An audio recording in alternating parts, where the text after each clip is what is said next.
Self, and you have to do so much stuff.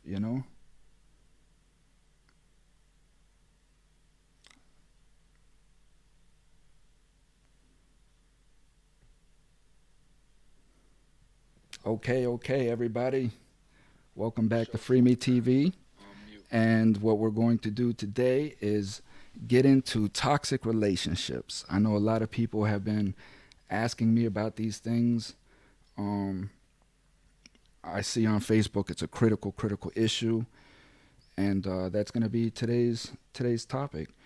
We have Petya, Miss Petya James, and she's going to be joining the discussion. So we're going to have a really great discussion. Before we get into that, I do want to thank all my subscribers for sticking with me. I've been making some errors, this and that, but everybody knows by now the character you're dealing with. So we'll get into that in this episode here. This is an episode I've been waiting to have for myself and many of my subscribers. So many blessings and much love going down to Miami. Um, all the families going through what they're going through down there. It's I have family down there. Um, much love to Miami. Many blessings, man. It's a horrible thing. So uh, without further ado,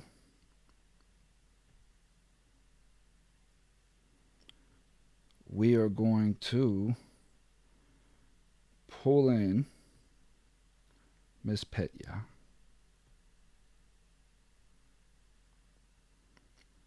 Okay, Miss Petya, how are you?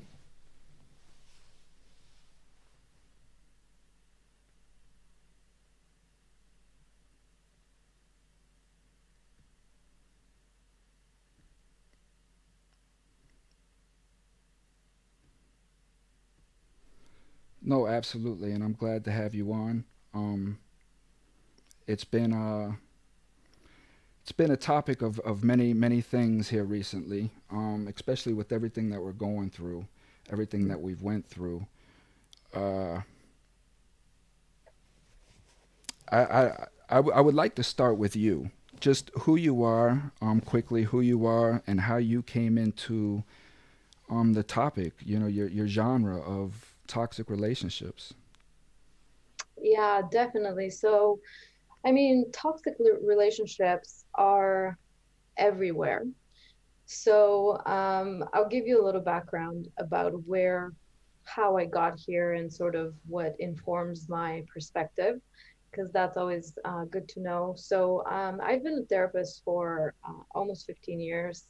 And I've done some body work, but I'm also a psychotherapist. And so, over the years, I found that there was a bit of a gap in the way that we were working with humans, and especially in that body and mind field. So the gap was that you either go for like a pain to resolve a pain in the body, or you go seeking therapy to talk to someone. And I found that they were kept very separate. So I'm here in Canada, and here where we are, people either go to body work or they go to therapy, and I'm trained in both, and I found that there was a gap. It wasn't addressing really how trauma is held in the body and what it's doing and how it's presenting.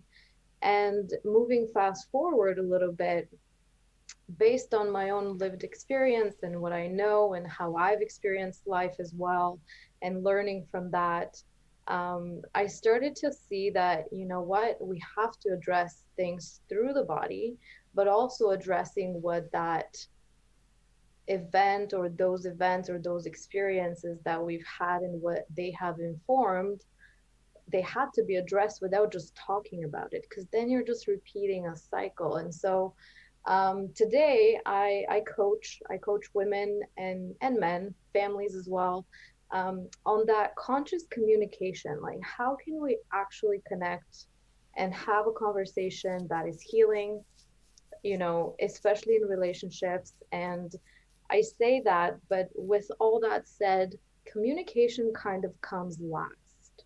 So we get to really experience ourselves, understand ourselves, and then we can communicate what we need to say. And I find in relationships, when, the thing that we call toxic is when we're unable to meet each other. So both people are kind of reenacting from a triggered trauma response place. And without the tools and without those skills, we just reenact the same loop of something that doesn't serve, that's not working. So yeah, that's me. I mean, I obviously can talk about this for days, so we can get into some more specific conversation here. But yeah, that's kind of what's informing things, and really what drives me to do this work with humans, especially now. We are in need of healing. The human species needs to heal. It's time. What we've lived through over the past year to 2 years, even before the whole thing happened with the virus, like, things have been coming up to the surface, and now on so many different levels and so many different systems, we can't ignore it anymore. So it has to be addressed. And as we do that, the first thing that needs to be addressed is individually. That stay home message, Mm-hmm. that was like, check in what's going on inside. Like, are you comfortable with yourself? Like, Mm-hmm. are you good with yourself? And most of us aren't. Most of us have stuff that doesn't feel good. It's bad. It's our experience. So what do we do, right? How can we be in a relationship, and how can it be calm and connected if we ourselves are feeling, activated? By the way, I say activated instead of triggered. I switch those two words because it really is the same thing. Um, so No, I like that. I like activated. I really do because I say triggered and I don't like using the word triggered. So I do like activated. But man, you keyed in on some really good points right there. And especially coming through COVID, right? And me being incarcerated for so many years, I got to watch individuals transition, right?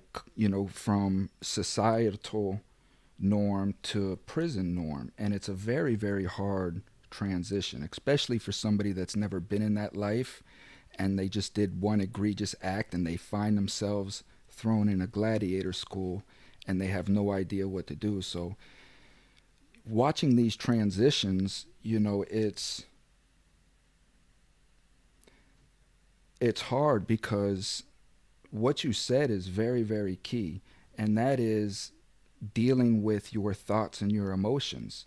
And when you're out here in society, you can establish a routine that allows you to hide from that, and you never have to face those until you're in a position, you're forced into a position where now that occurs. And as we get older and more experienced, we start understanding that life is going to put the brakes on you at some point, you know.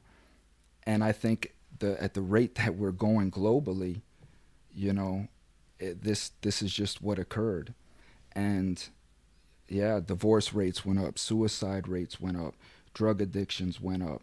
Um, you know, so many things escalated because people just didn't know how to deal with this new way of life of being secluded and alone with your thoughts essentially. yeah, absolutely, exactly. You hit it. And those increased rates in all those areas are the mm, protection mechanisms. That's how we protect ourselves from the pain of what has been activated, the pain from what has happened. You go into addiction. Addiction really is just a way to self medicate as well.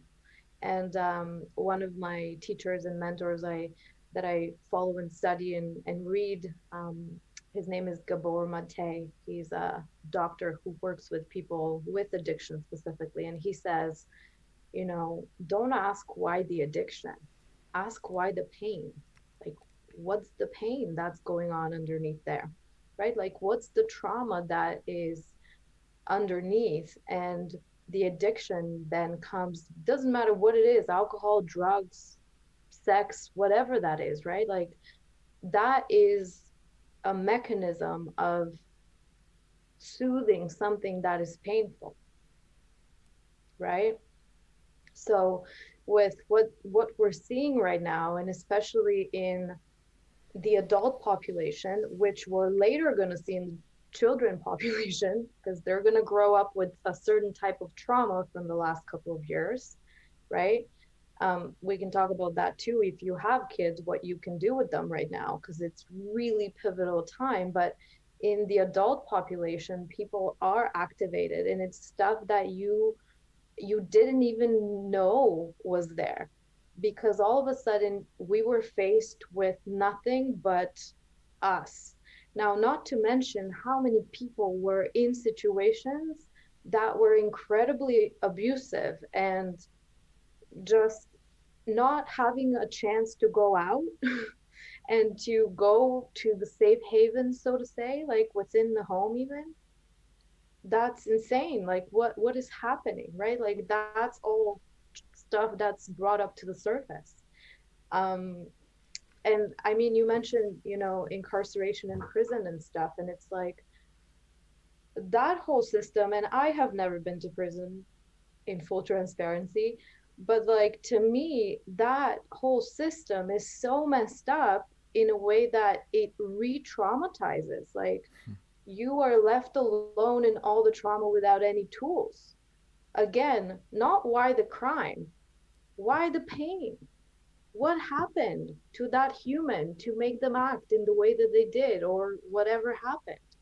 It's kind of like viewed from such a like, let's make you wrong for your actions. Yeah, but why the action? What happened? There is no evaluation there. Which brings me to even the school system, another system that's messed up. Behavioral kids. What are you talking about? It's just the kid. It's acting out. Why? You know, which brings this whole conversation to like the core of it. It's all mirroring from lived experience. And isn't this the time to really be diving into that? Man, I'm telling you, and you're so spot on, and I'm so glad. I mean, you're a godsend because you're mimicking everything that I say on the show. And I have zero schooling in this. Like I've taken no classes. I haven't. This is just my experience of just being my analytical self that I've always been since a child. Since a child, I've always been in a situation, in a position to where I always had to be aware of my surroundings, know the temperament of people around me, and how to maneuver and interact with those people through their many, many emotional states, right? So within that, it gave me the skill set of quickly being able to pick up on somebody's emotions and what state of being they're in at that time. And this is what I would do. Sometimes I would sit in prison and I would sit up on the top rail in my chair and I would just watch people. I would watch people and just how thoughtless they were as they just moved about their day, you know. Um, and within that, right, what ends up, I kind of lost my train of thought of where I was going. Well, I want to say something because this totally inspired some thoughts for me. Go. Um, which is, you said watching people and how thoughtless they were. Mm-hmm. And I'm a body expert, so I work through the human body. So reading people's body is like my skill, like my gift. It's what I do really well. So like if somebody comes to me and they're like, this is what's hurting, I can very easily follow the trend to find out what emotionally, energetically is happening. But the reason why I say that is because I don't want to say most, but a lot of human bodies are walking around completely unconscious. Yes, they And are. actually, people like yourself, what you just said, and I've had a similar experience when I was growing up, always having to feel out the situation before I'm going to say or do anything, because then I was in trouble or I would get hurt or whatever. People who have grown up with that kind of situation, we have a little bit more of the ability to perceive outside of us. Sometimes it's harder to connect with our own bodies, and sometimes, on another hand, it can lead to us wanting to kind of numb out because we're feeling too much and we're picking up a lot of other people's stuff and not knowing what to do with it because we weren't taught. Like, no one taught me how to process my emotion that I'm seeing my alcoholic father who's not there, and I just have to like do whatever I need to do not to whatever be in the way.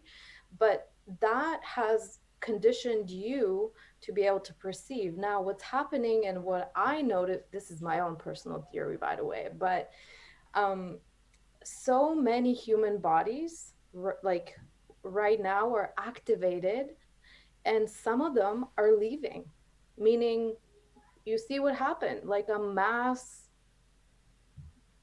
whatever caused people going away. Yeah. Some Just a bodies, mass exodus. Yeah. exactly, some bodies are not capable of healing and grounding spiritually, because what our bodies are here to do, the only reason why we have these human bodies is to express this powerful sourceful energy that we have access to. The reason why you know you have access to it is because you're breathing. That's how you know you're connected to something that's bigger, whatever you want to call it. A bit of a spiritual tangent here, but like, if you're breathing, if you have that breath, there's something that is a force that is guiding you. That's not nothing. And the reason why you have a human vessel, your body, without even having to know exactly how it works. The reason why it's here for you is so that you can express that sourceful energy. And the reason why, you're unique and I'm unique is in the expression. Mm-hmm. We're not unique because we have a body that's different looking. That's not what makes us unique. What it Amen. is Preach. the expression that comes through. And it's powerful in that way. And when you take a minute, and I love that, people watching is my favorite too. I have not done it in prison, but I've done it like everywhere else I go. um just to notice, yeah, how people move through their walk through, yeah, that's fascinating to me also. So, you know, and again, this is my message, right? Is after watching people so long, and I'm a nature watcher as well. You can see the correlation between the two, right? And then when you sit there and you say, like, the only thing that differs us from the animal kingdom is thought, right? Mhm. So if you eliminate thought, if you take thought out of the process, then we're just acting like animals, which is instinctive, working off just whatever emotion fires off those cells in that moment, and then we react, and this is how we get into the issues that we get into, right, without even realizing that we're into them. So what are some of the keys to starting a toxic relationship? Like, where does a beautiful, harmonious relationship begin to go toxic at? That's a good question. I guess what comes to mind to say about that, and there's many different things, but what I will say is, how conscious and how present are the people in the relationship? What is that relationship really built on? You know, are we connecting with people because we are present with who they are and who we are? Or are we connecting with people and staying in relationships because we feel that they're fulfilling a need? Because for as long as we think that they're fulfilling a need, eventually it will be toxic, because no other person is responsible for your needs. Mm. Well just like said. no other person is responsible. You are not responsible for their needs. What we are responsible for is to be present with each other and to listen and to understand and to communicate. And as long as these are, we're capable of doing that in a relationship, relationships will shift. But what happens when toxicity, let's say abuse and all types of, but let's say something, maybe it's just verbal or emotional, so we're not talking about the biggest ways of hurting each other, but even just like a situation where I say something because I don't feel good, and Mm. I come at my partner and I'm like, you didn't do this and this and this and this and this and that. And then he's like, well, you, and then the back and forth sounds like uh, a fight. When that happens in a relationship, we've gone too far. So ideally, to start repairing that or removing that, both people have to be willing, because if one is willing to do the work and the other one is still activated, it could work, but it's more difficult. Both people have to be willing to like stand back and notice. Awareness is key. That's where we start. We have to become aware of what just happened and agree that that wasn't ideal. Do you think do you think that do you think that relationships are under attack? Meaning, um, just in today's society, and do you think that the way that society is going, that it is making uh, division, and it's bringing division within the homes intentionally? I guess is what I'm trying to ask. Okay, so I like your questions because we have not premeditated these. They're just No, gonna be right no. there. This is the show. My show is off the dome. We just go. Totally. This is complete discussions.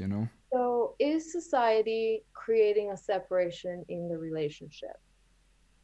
And I'm thinking about my relationship. I've been in many toxic situations. Right now, it's not a toxic situation because we're both working on it. But is society creating a division? I can elaborate on that question a little bit Go more if you ahead. need me to. Okay, Go ahead. so what I mean is this. So knowing that as us as humans, right, we we we're not thinkers first by most unless we've become conscious individuals. But as we've already established, for the most part, the mass majority of people are not conscious thinkers. We're reactive people. And in designing countries and in designing governments and systems, right, we know that division is key. We can't have a country united just in any event. So we have to keep people united in order to control population. So with all of that being said, right? I mean, there's psychology behind this, right? And knowing that people are reactive by mass, are there instruments out there in society to keep us in an emotional state constantly and feeling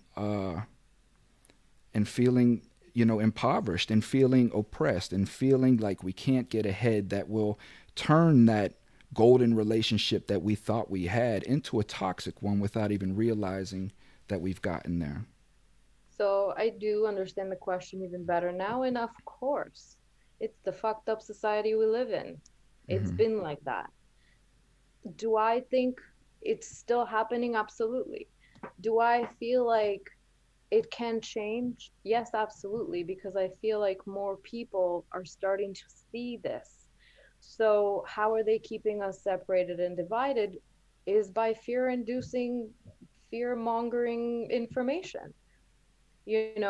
It's creating this division between, you know, fear for survival and provision for your family. And so that will, anytime there's fear of survival, people lose their intelligence.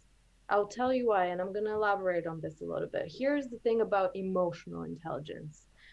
If I'm living in my fear, if I'm presented with something that has brought up the fear. And now, when I say that, fear is actually one of the first emotions that is learned. So, we're talking about as you entered the world, is when that was learned and embodied. So, something happens today and triggers fear for me. I'm reduced to an emotional intelligence of a newborn. And then what was my Mm. environment around that time? Did I even experience safety? And if I didn't, that's where you're at. So anything that comes at you, you're going to react to because you don't have the capacity to actually process with your intellect what's in front of you today, to move it through your system like the human system, and to be like, okay, well, that's happening. I understand what that's bringing up for me. What do I need to do? So it's this like mind, body, all the way to the core of your body, up towards your mind and your brain again. But if you weren't taught that process, you're stuck in the fear emotion. And then anything from there is just reactivated aggression, reactivated ways of um, protecting yourself, any kind of ways that you have learned in your lifetime to keep safe. That's what's activated. So think of that in a relationship with two human beings, like two people. They're both in their fear, they're activated, both of them don't have any way of doing that, they're clashing, and all that clash is being downloaded onto their children if they have them in, and if they're witnessing this whole situation. And that's a cycle, and that's a sickness. That's what needs healing, because it doesn't have to be this way. My God, Petya, you are spot on for real, man. And the thing of it is that that's my experience, and I never even thought of it that way, really, honestly, because situations are taking me back to my childhood, right? Which there was, even though that the individuals around me thought that they were providing me security, I didn't feel that way. And and the thing of it was and is that, yeah, because when when I get into a situation where I guess regress back into my childhood like that, I become severely angry and very protective of that child, right? Because now I'm a man, And rightfully so. and the thing of it is that I had to go to prison and escape reality, escape society, to understand really who I was and what I was capable of doing as a person. And I didn't have to be scared anymore. And when that opened up, like everything came out, and I was unstoppable from that moment. And then like a baby snake just learning about his venom, I had to reel it back in and control it, but as much as I can. But now it again, I know that it's there, right? And me knowing that it's there, I will never let anybody hurt that little child again. You know what I mean? So, and any attempts when I, like you say, man, when I regress back into that state, I become a raging tiger for real. You know, so how do how do okay, because let me think. When I'm in that situation, right, I'm almost uncontrollable. Like I'm out of control. So how does the other person gain control of that situation? How does that situation simmer down when it's at that point? Mhm. Good question. So there's a couple of things to that. One is boundaries, which are pre-established. So it's in your relationship if that is something that comes up. Now, the other point is that hopefully the other person is not um what's the word? Like not actively, but Toxic. intentionally, intentionally trying to like poke the tiger, right? Because Ah, if they are, then that's a whole different case. You have to be aware of that, and you can remove yourself before that state occurs. But if something happens, it's a little bit outside of everyone's ability or control in the moment, and you enter into that state, which is a dysregulated nervous system. Mm. That's all it is. Remember, you're a human being and you have systems working within you at all times. And when that emotion takes over, it's a dysregulation of that nervous system. That's all it is. And so there are tools to be learned and gathered for you to learn to deal with that state. But if it happens and this other person you're in a relationship in notices that, they set a boundary, and it's like, okay, we are going to reconvene when this state has passed. It's your responsibility to work on that state for yourself. Awareness is number one. This is the process I teach: awareness, acceptance, and action. In any given Awareness, acceptance, and then action. action. So I'm aware that I am extremely angry right now. Something happened. I could feel it. I can't even be quiet. I say to my family, like, my loud voice is about to come out. I'm European. I get really loud. And that's our cue. And that's my way of saying I'm entering a state where I'm aware of it, but I may not be able to control it in the moment. And then I'm aware of it. I take my time, I move, I go to the bathroom or outside wherever I can. I move myself out of the space that I'm not going to be putting my emotions and my energy onto the people I love, because I don't want to do that. I just know I'm angry myself. I don't want to put it onto anyone else. Now, that takes a lot of emotional awareness to be able to do that. But that's how it works. I know I'm in the state, I'm going to move myself. That's my awareness piece. Then the acceptance is where I get to be like, okay, I know this feeling very well. Maybe I know what triggered it, maybe I don't, but I know the feeling. I'm going to sit with this right now. And this is where that inner child thing becomes a, the presence. How can I meet myself? If no one ever did it for me before, this is where I'm learning my skills. I know what I need. What do I need right now? What happened? Is there something that needs to be processed? Why do I feel this way again? This is my go to. This is my default. I just get really angry no matter what. Okay, well, that's my default state. Okay, I get it. I'm going to understand this. Acceptance is that I'm going to accept myself in this moment. And at the same time, I'm going to be with this feeling. I'm going to embrace this feeling like a little child. You put it on, on your knee, and you're like, hey, you're very angry, and you have the right to be. And you get yourself to a place where it's accepted to be that way, because the reason why it's so big is because it was never allowed. You were Mm. probably never allowed to express anger. And so when you're not allowed to express it, it becomes a very big monster. If you're allowed to express it as a child, it might be a small monster, like, I'm so angry at this, and now I'm okay because it's expressed. Somebody witnessed me. But when we do this work as adults, no one witnessed you and you weren't allowed. So now you have to be the both the parent and the child. And this Mm-hmm. is where a lot of my work with my clients happens: is how do we reparent ourselves? How do we regulate our own emotional space? How do we regulate that nervous system to a place of calmer? Not that you could never feel anger again. That's impossible. No, feel the anger, but know how to deal with it. And then the next step of this whole thing is action. You see how everything is about you? No one else is involved here, even though we're talking about a relationship, right? The third step of action is really about coming back and being able to express yourself, to communicate, to set a boundary. And sometimes the action is you need a nap. Mm. Take a fucking break. Like, Right. if you're going through the big things, don't try to push it so quickly. Just take a break. Go Right. for a walk. and Do and that something and that that's essential. That is essential what you said, and again, that's something that I practice, and I didn't want to mean to cut you off right there, but I just want people to understand and know that we have to take a break. And what taking a break means is not substituting one thing for another, but stopping everything, right?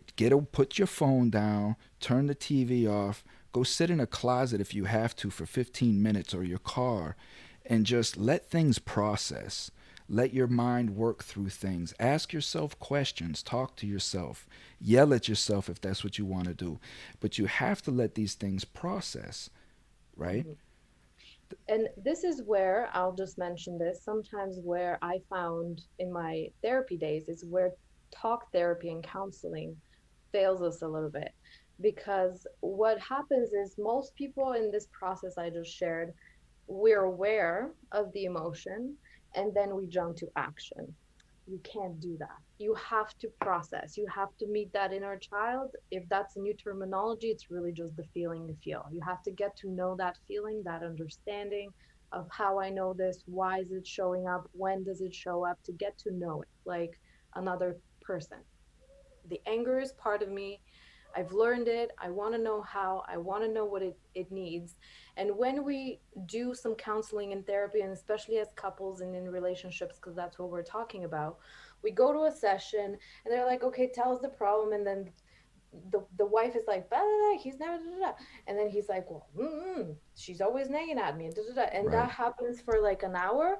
And they're like, the therapist is like, okay. And how's that feel? And how's that working? Yeah, but after an hour of that, that didn't help. No one has any tools to go home with and deal with. So that piece of understanding individually what is happening is missing, because the only way we can help our relationships is to get to know ourselves, because relationships are only a mirror. Like No, two humans going back and forth, that's that it. is Yep. mirroring, Yep. what we know. And it's interesting, I say my relationship now, I don't consider it to be toxic.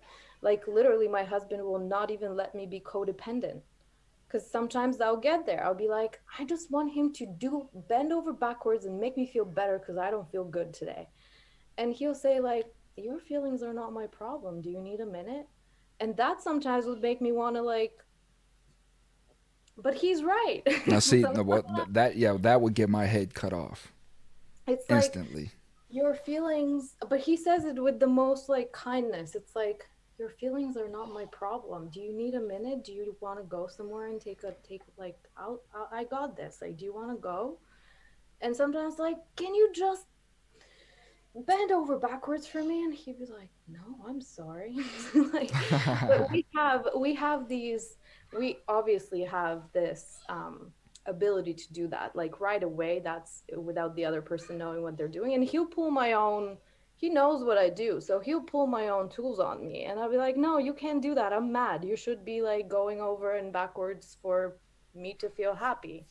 But Mm. it's not his job. And I get that. So let me ask you, right? Because you said a lot of things going back about being open and expressive and things, and um, for my guys out there, right? Because I see there's an attack on men, right? And the bravado of men, and there's an extreme shortage of real true men out there, you know. And us real men, we've always lived under the moniker like, man, talk about feelings. What are you talking about? There's work to be done. There's things to be done. You know, we don't have time for feelings. So, in the sense, guys that are coming out of prison that's done 20 and 30 years in that type of environment, right? How do they even begin? Like, how do they even reckon within that this is something that needs to be shared? It doesn't make you any less of a man to express how you feel so people have a proper understanding of what's going on with you, right? But how do we do that in a bravado way without feeling any less than? Mm. Great question. And I mean, that could be a whole other episode because um, there are too many cultural, societal norms that need to be crushed and just smashed to the ground, because that whole idea of men being, the hard, non feeling ones is complete bullshit. Because if we reduce it back again to a child, I mean, I hope that this is changing and we're not telling boys not to cry and that girls blah blah blah. Like that's stupid shit. Like it doesn't matter. But like we're talking about now. So someone who has already hardened the shell around themselves, let's say, because you've had to, because it's how things happened. How do you even begin to allow yourself to express? I will say the first maybe step is allowing yourself to feel, Mm. allowing yourself to actually name some feelings. And very often, and again, I'm married to a man, and he's not like overly soft in his feeling ways. He's, I think, had to learn over the years because of how this whole thing is. But in general, the way that you want to be with yourself is by just asking very simple questions of how does this feel. I'm not saying, and often people say, oh, feeling emotional equals crying. Men don't do that. Mm. No, that is not at all what this means. What it really means is just how do I feel about that? And if this is a hard question to ask yourself, there's your answer. Sit with that. Are Mm. there even any words? What is it that I feel? Nothing. I'm good. I'm fine. And sometimes even Google, like, what are some feeling words? So that the vocabulary can expand. Because I'll give you an example. This is literally what's happening in my family. My husband has a daughter that is not my birth child. She was from a previous relationship. She's a teenager. And we've been together for over 10 years. So she just moved in with our side of the family as a teenager. And this is what we're going through is the having to name and feel the feelings, because his go-to would be, hey, you okay? Like, you can trust me, you can come to me with anything, like I'm here for you. Okay, but she doesn't care about that. She wants Mhm. to know you, right? She wants to know you. She wants you to be like, hey, like this was feeling agitating today, whatever. And then when it comes down to like the deeper stuff of like, I know you're angry with me. You must have been because I wasn't there. I didn't, and so the communication there is different. But he could not do that if he didn't allow himself to be like, this is going to be uncomfortable. So what if I allow myself to feel that? Right? Like, what if I'm not the hard, like, I got this part of me, because women have that too. But I think there's a societal pressure, and especially men who've been in prison, like you're supposed to be hard. You can't be soft. Like, are you kidding me? That's not how it goes. Like, you have a certain persona, and it's like, well, yeah, but what is it going to take for you to actually allow yourself to not drop that? Because in certain cases you can't, you need it. But what is it going to allow yourself to actually face you and to be like, can I feel my feelings? you know? And hey, let me just say, this is not easy work. I think we started with that. This shit gets deep, like quite deep. So having support and maybe getting, it's you can't like get a friend and then go for coffee. Like that's not how it works. But I'm sure that there could be someone in your life, and maybe it is a relationship that, there is a space for you to come into and allow yourself to explore. And if it's a heterosexual experience, or maybe even it doesn't have to be, but when there's another person in relationship, that space can be created. The reason why toxicity comes in is because both people are still hurt, and they can heal together and they can heal toxicity. But toxic relationships, to bring it right back, really is just people are still hurting. And when they're relating with each other, when they're mirroring to each other, they're bringing up their own trauma. And if they don't know the skills, they don't have the tools to actually work through that, it just continues in cycles and circles. That's all. Does that make sense? No, I mean you're spot on, and again about the whole prison thing as well, because again, yeah, we have to carry that hard bravado, right? Like when I went through my transition, I've shared it on several episodes. I'll share it with you here shortly, because there's a question here from Mateus I want to ask you. He's having an issue, so I want to run this by you real quick. But my transition, right, was exactly what you said. Um, I had to break myself down completely, 100%. You know, I went in my cell, I threw up because nobody could see me do that. You know what I mean? I had to go in, I had to throw my towel up over the door. I had to tell my cellies, man, I need a moment in the cell, blah blah blah. I had just came from visitation with my daughter, you know, and this was about 5 years in, and I left my daughter at 6 months old.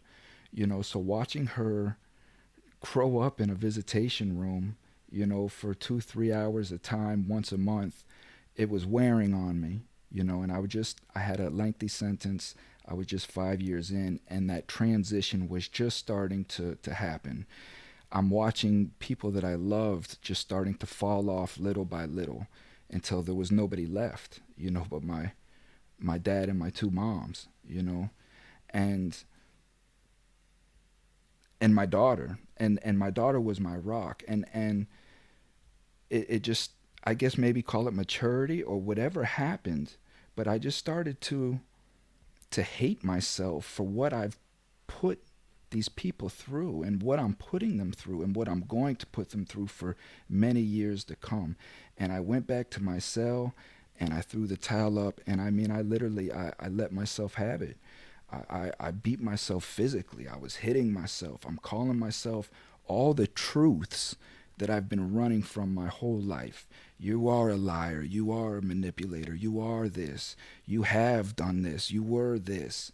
And I just let all of that out, you know. And from that point, it allowed me, like, from that point, I didn't care what anybody thought anymore. It felt so good to get that out of me because it was controlling me.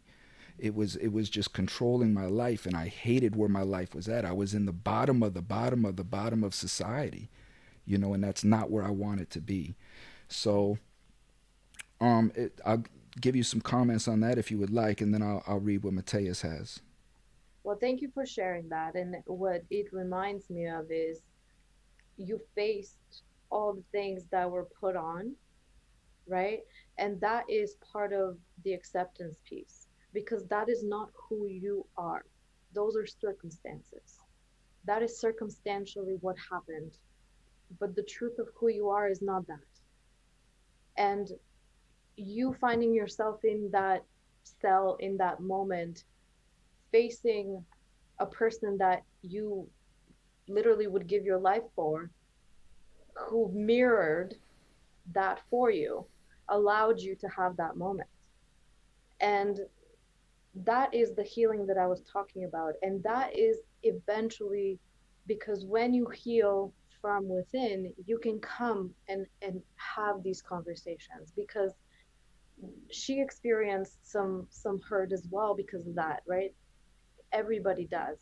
But so you coming to understanding about that and owning that without feeling like you have to defend it anymore because that takes so much energy, like knowing that there's something in there and having to defend that, too much energy, like it's not serving you. But coming and saying, based on our experience and based on how you've experienced me, I know you have these deep feelings because you must, they have to be there. And listen, I have them too, and I'm working through them, and I'm angry with myself, and I can't stand myself, and all these other things that possibly she's feeling too, but maybe not saying yet, or however maybe she is in ways that are coming out of her, like in her own way. Literally pointing that out and putting words to it and having that connection is what heals. Mm, That's the healing part.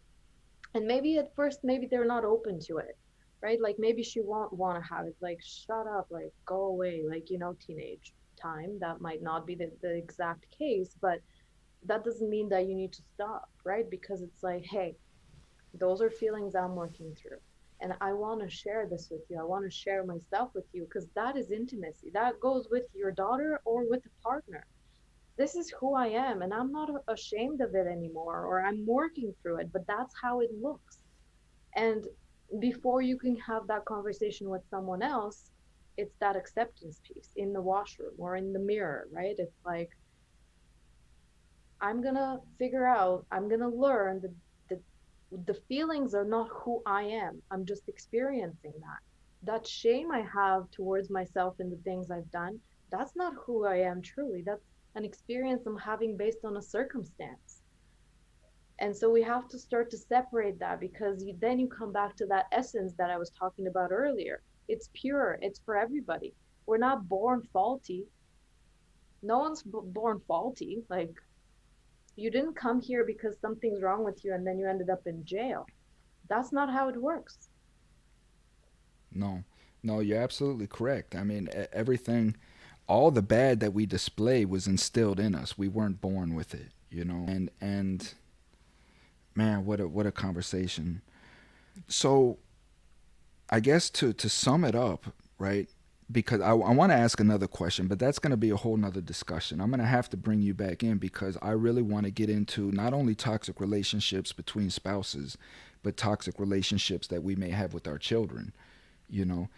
But sticking with the spouses, right? If you're in a toxic situation and you recognize you're in a toxic situation, how do you mend that? I know we've talked some about the consciousness and understanding, but when do you know that it can't be mended and it's just time to part ways? I wish you didn't ask me that question. um, Sometimes when you know, you know. And sometimes when you feel like it's time and you just are going to give it one more try and just see how it goes, it's probably time. And sometimes when you feel like, you know what, I can do better here, then maybe there's more to be done. Mm, If you find yourself in a situation that is constantly painful, now, if you're the one constantly causing the pain, right? Because we could be honest with ourselves on that. Am I the one that's always trying to and being the active trigger? Um, then sometimes relationships, what has to happen is depending on this is why I wish you didn't ask me because it's not the same for everybody. It has right. to be evaluated on certain, individual basis. But if you've tried everything and you feel like it hasn't worked, some conscious time apart from the situation, removing yourself from that toxic situation has to happen. For my female clients, I actually recommend like remove yourself sooner rather than later. I don't want you sitting in a toxic situation until you figure it out. No, you can go and work on the whole situation for yourself first. And then if that's meant to be, it's not going to go anywhere, right? Like it's not going to go anywhere. If it went quickly, it wasn't meant to be. You know how I learned that? What you're describing right now?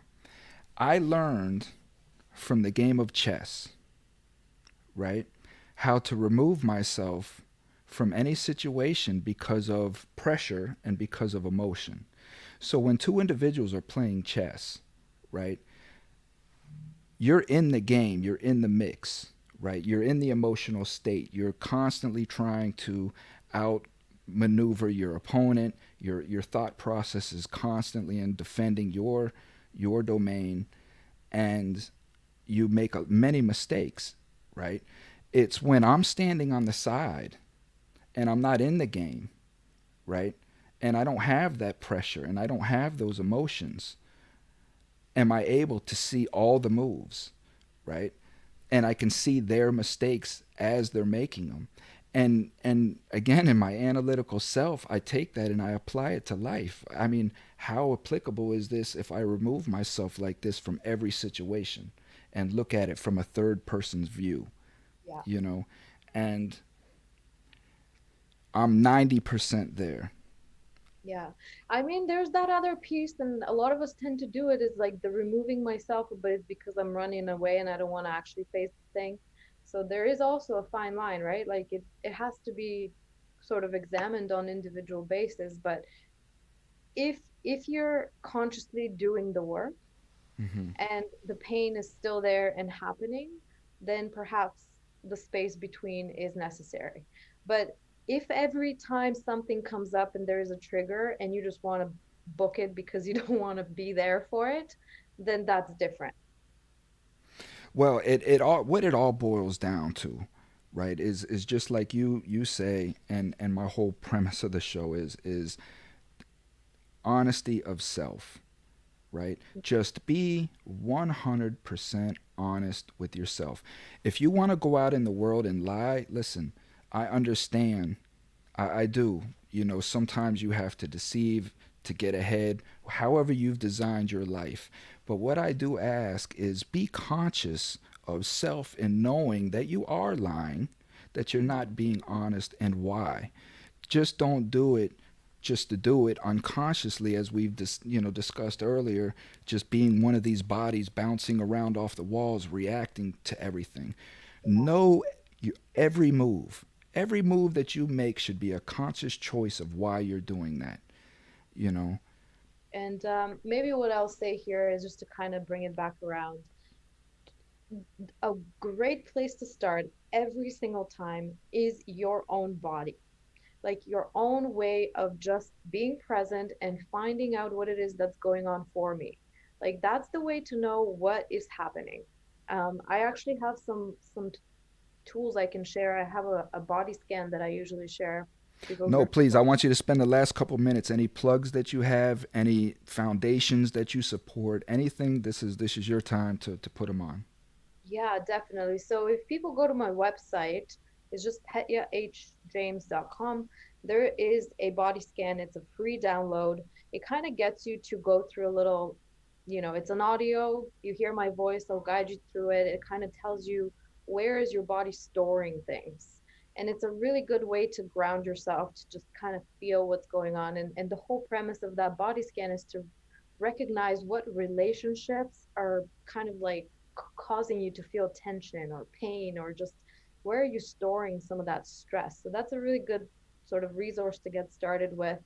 I also do free master classes every couple weeks, and this kind of leads to the longer time that I work with people. But these sessions are about communicating, because a lot of people want help improving their communication, whether that's in relationship with the partner or with your kids. Actually, the one with the kids is coming up next week. um, and that's where I break it down on what does it take to have that effective conversation. It really is about you. It's that self connection, it's that honesty with self, and how to process what it is that you want to say so that it Mhm. comes out like the way you want to say it, not just spewing things out, because that's not helpful either. um, to do. So that's a really good way to kind of get started into certain body oriented, sort of like that trauma informed space. You also asked about an organization, and I wish I had that pulled up before. Let me see if I can find it before the show. No, yeah, Um, take your time. And while you look for that, I just want to say, how Miss Petya and I got together. I put a post on Facebook and a couple of the trauma groups, just asking for a therapist to come on the show to have this discussion. And this was going on for weeks. I'm asking for weeks, and then finally, Miss Petya, she liked my comment and asked asked if if I was still interested in this. And so yes, I sent her a message, and then we just clicked from there. So this discussion that you saw evolve is like, I don't know this lady. She's in a completely different country, and this is really the first time that we've essentially discussed, and that we had a 15-minute talk the other day just to feel each other out. But all of this is off the dome, and the point of me bringing that is, like, y'all can do this too. You know what I mean? It's just that simple. It's just that simple to have a conversation of feelings about what's going on in your environment and just being honest. Yes, this is a toxic relationship. I do want to fix it. I do still love you. I am dependent on you. How do we fix these things? However, but it's just about discussing, you know. But first and foremost, please control your emotions.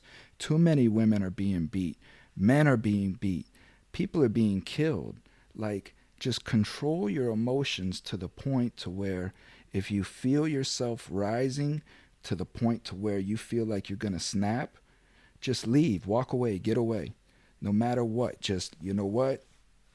I'm out of here and leave because nothing is is worth losing the little bit of freedom that you have.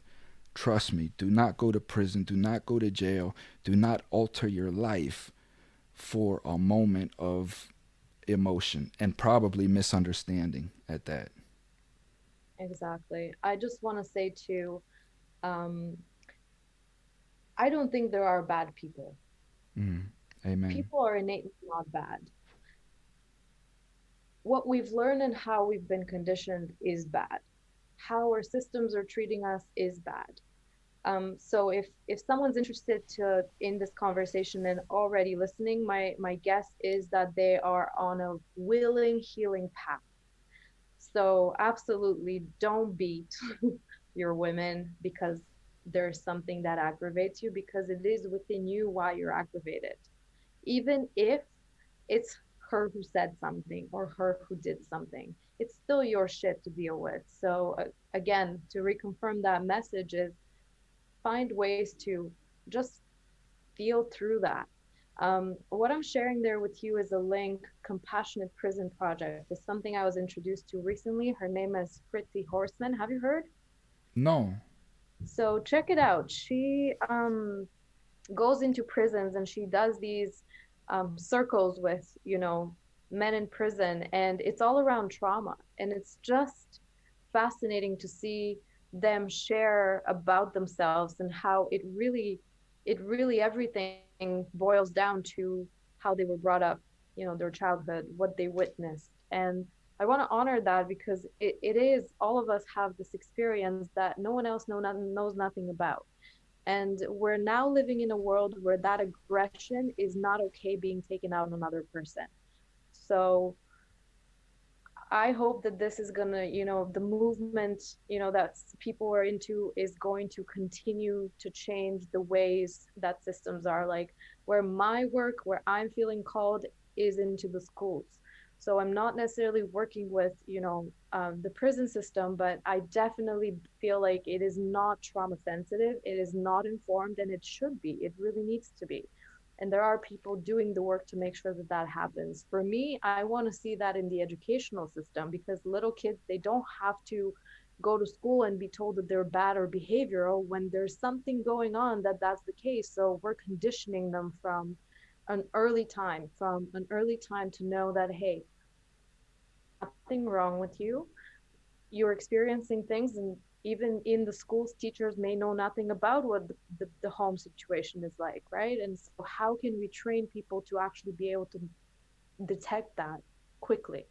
And then Well, the other part of I sorry no, to no, the go other ahead. part of where I'm very much connected to is the parents. Like figure it out quickly, especially if you're raising kids, because they're not going anywhere, and we need to stop that perpetual transfer of trauma and hurt. Um, so it's gonna take a minute, I know, but I'm here Well, for it. it all starts with self. I mean, yes, it's going to take many generations to overcome this harm that we've done to our children and our society, but we can start today just by being your best self, going out, making sure you're not arguing in front of your children, making sure you're not saying stupid shit in front of your children, and making sure that your children are getting the proper education to conform in society in a proper manner, you know. Um, there was something I wanted to say to your first point.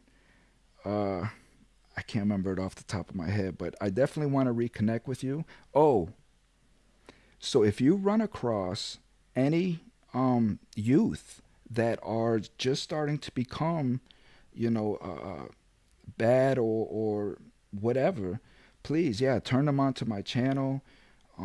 You're always welcome to connect with me, always.